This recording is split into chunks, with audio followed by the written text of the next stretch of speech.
Allô tout le monde, premier cours sur le cercle. Je vais commencer avec le vocabulaire. J'ai 9 mots de vocabulaire à vous apprendre. Premièrement, on va aller regarder la définition d'un cercle. Je suis certaine que vous savez tous de quoi ça a l'air, un cercle, mais la vraie définition. Ligne courbe et fermée, dont tous les points sont situés à égale distance d'un point intérieur appelé centre. Et cette distance-là, c'est le rayon. Bon, la définition peut être difficile à comprendre, mais l'animation ici va vous aider.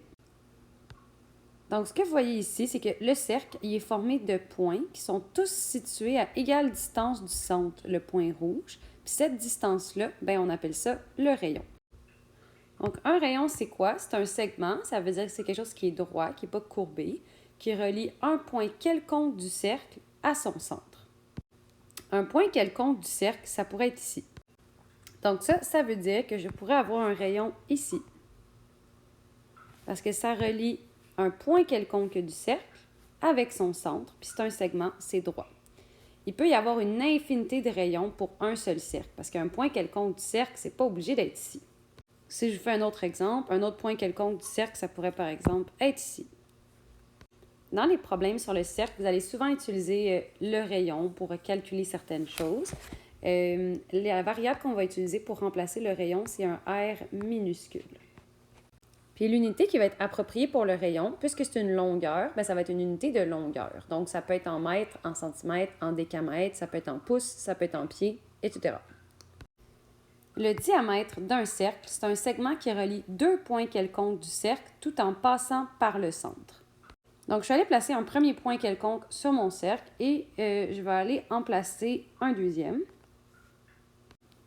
Et le diamètre, ça va être le segment qui va relier ces deux points quelconques-là et qui passe par le centre.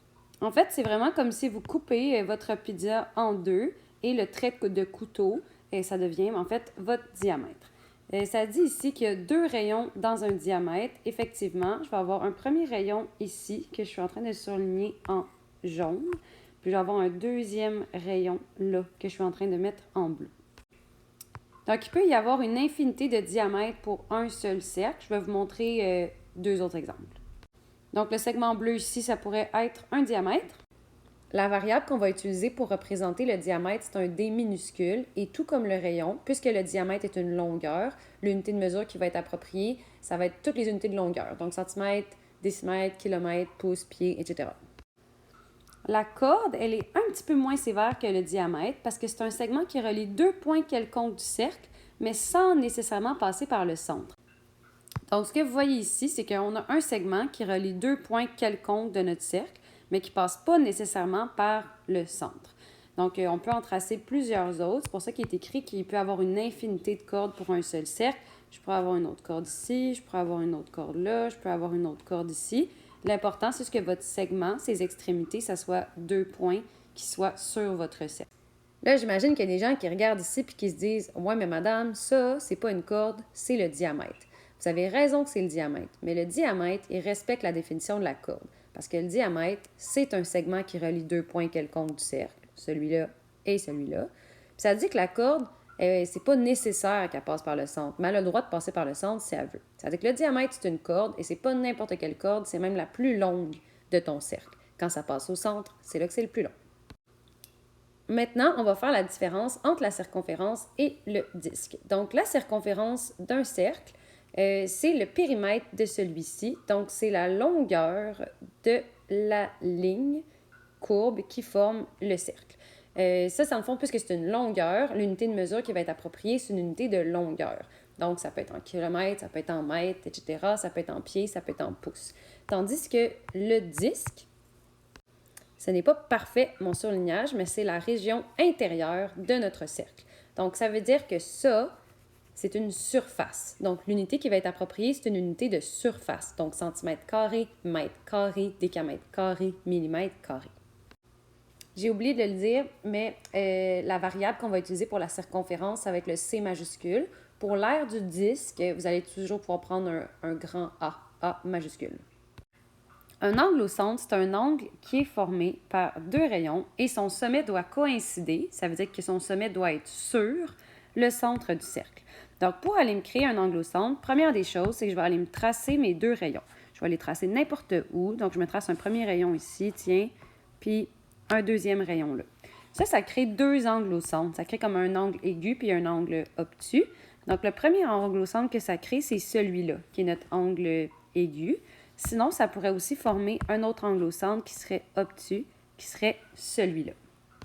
Donc, si on regarde l'angle aigu, j'ai vraiment un angle au centre parce qu'il est formé par deux rayons et le sommet de l'angle coïncide avec le centre du cercle. Donc, ici, vous auriez un autre exemple d'angle au centre. Et ici, vous en auriez un dernier. La mesure de votre angle au centre, elle va toujours être en degrés. Un arc de cercle, c'est une portion du cercle délimitée par un angle au centre. Puisque c'est une portion du cercle, ça veut dire que ça va être une portion du contour qui est délimitée par un angle au centre. Donc, j'ai commencé par aller me tracer l'angle au centre AOB. Comme je l'ai dit tout à l'heure, quand on crée un angle au centre, ça crée deux angles. Donc, ça pourrait créer un angle aigu que j'ai mis en jaune ou ça pourrait être l'angle obtus que j'ai mis en rouge. Puisqu'il y a deux angles, bien, ça va créer deux arcs de cercle différents. Donc, ça dit qu'un arc de cercle, c'est une portion du cercle délimitée par un angle au centre. Donc, si on prend l'angle au centre jaune, ce qui va délimiter comme arc de cercle, c'est celui que je trace en ce moment en jaune, du point A au point B. Si je prends l'angle qui est obtus, bien, ça va créer l'arc de cercle que je suis en train de décrire en rouge. Ça pourrait créer de la confusion parce que si en ce moment je vous parle de l'arc de cercle AB, bien, vous ne savez pas si je parle du petit ou du grand. Pour cette raison-là, les arcs de cercle vont souvent avoir trois lettres. Par exemple, si maintenant je vous parle de l'arc de cercle ACB, bien, on sait que c'est l'arc de cercle qui part de A, qui se rend à B, mais en passant par C. Donc, l'arc de cercle ACB, ça serait celui-là. Puisqu'un arc de cercle, c'est une portion du cercle, ça veut dire que c'est une portion d'une longueur. Bien, l'unité qui va être appropriée, c'est une unité de longueur, donc des centimètres, des décimètres, etc. Un secteur circulaire, c'est une portion d'un disque. Ça, en fait, ça veut dire que c'est une surface, parce que c'est la portion d'une surface. Et cette surface-là, bien, elle est délimitée par un angle au centre et un arc de cercle. Donc, il y a certaines personnes qui vont penser que, ça, c'est un secteur, parce que c'est une portion du disque. Non. Un secteur, il faut absolument que ça soit délimité par un angle au centre et un arc de cercle. Donc, premièrement, je vais aller me tracer un angle au centre. Là, ça peut être mélangeant parce que la définition, ça vous dit que la région, elle doit être délimitée par un angle au centre et un arc de cercle. Mais là, on est comme, ouais, mais quel arc de cercle? T'sais, est-ce que c'est celui-là? Est-ce que c'est celui-là? Est-ce que c'est tout ça? Comme c'est où l'arc de cercle? Bien, l'arc de cercle, c'est l'arc qui est défini par ton angle au centre. Ton angle au centre, là, il y a un point ici, puis il y a un point ici. Là, ça crée deux arcs de cercle, ça. Ça crée l'arc de cercle qui est ici, que je mets en bleu, puis ça crée l'arc de cercle ici, que je mets en rouge. L'arc de cercle qui va nous intéresser, c'est l'arc de cercle qui est défini par l'angle au centre. Moi, j'ai choisi l'angle aigu, donc l'arc, ça va être le bleu. Donc, notre secteur circulaire, bien, il va être délimité par notre angle au centre et notre arc de cercle. Donc, ça va être la région qui est ici.